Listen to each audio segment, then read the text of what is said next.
Hi guys. Okay, so today I'm going to be reading the afterword of one of my favorite books, The Perks of Being a Wallflower.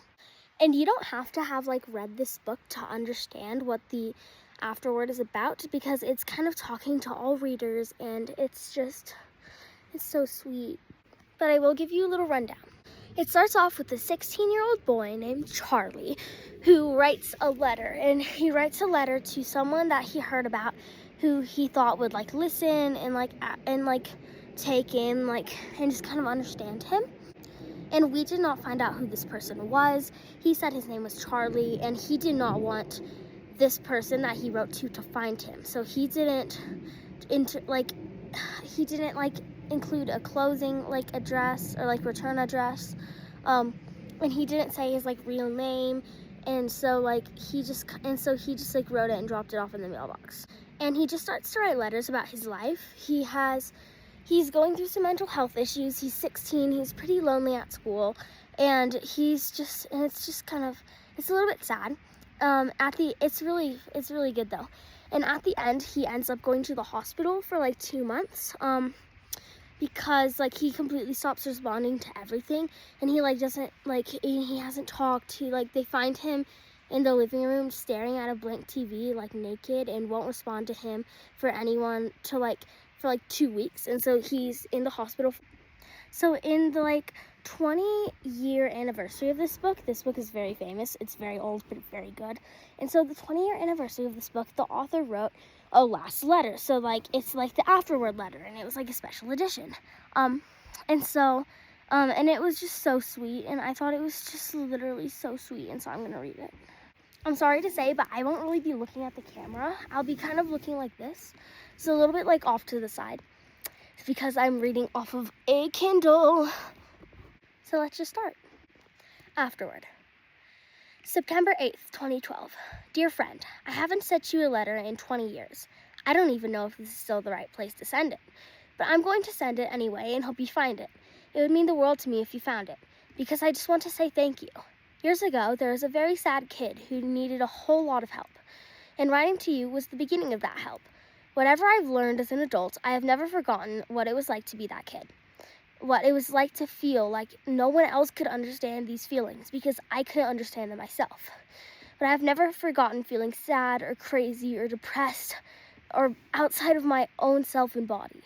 But on the great days, I have never forgotten what it was like to go on those drives with those songs with those beautiful people whom I still call friends. The kid wrote some letters and sent them out into a world to a stranger he had heard about. And then something crazy happened. He wrote back. I know I didn't enclose my real name or address, but somehow my letters were shared. People passed them around, and like Patrick's poem, traded, whispered like a secret password. However it happened, it happened. You read my letters, and then some of you wrote back. He sent letters to random addresses. Some of them were forwarded along to me.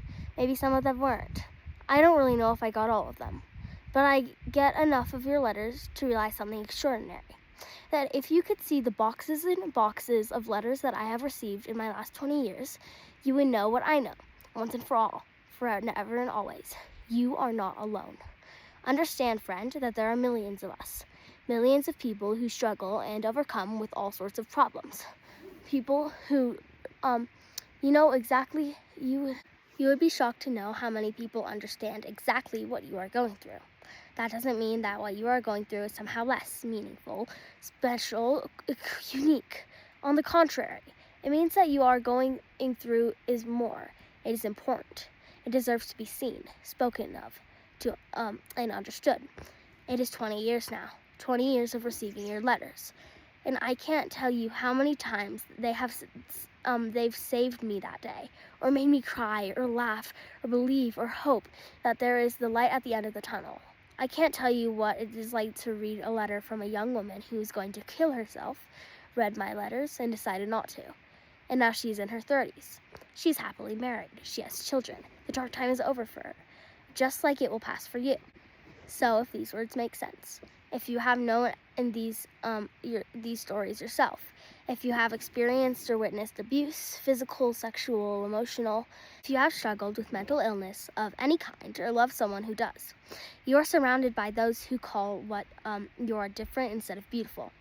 Of your mind or body have just cried out for peace and acknowledgement and understanding, you are a part of an infinite family. The people who have been through terrible things have survived them. If you are reading these words, you won today. You are here. You are alive. You have options.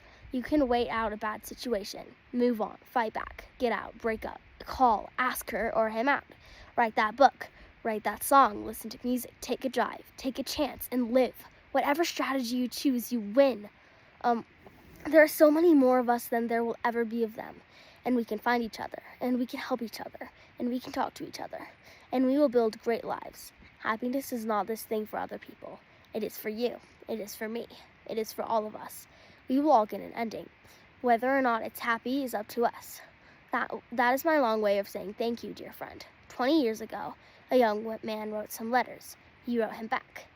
And a grown man was inspired to write again. So just in case this ends up being my last letter, I want to answer a question. The question I have been asked most since the letters found their way to me.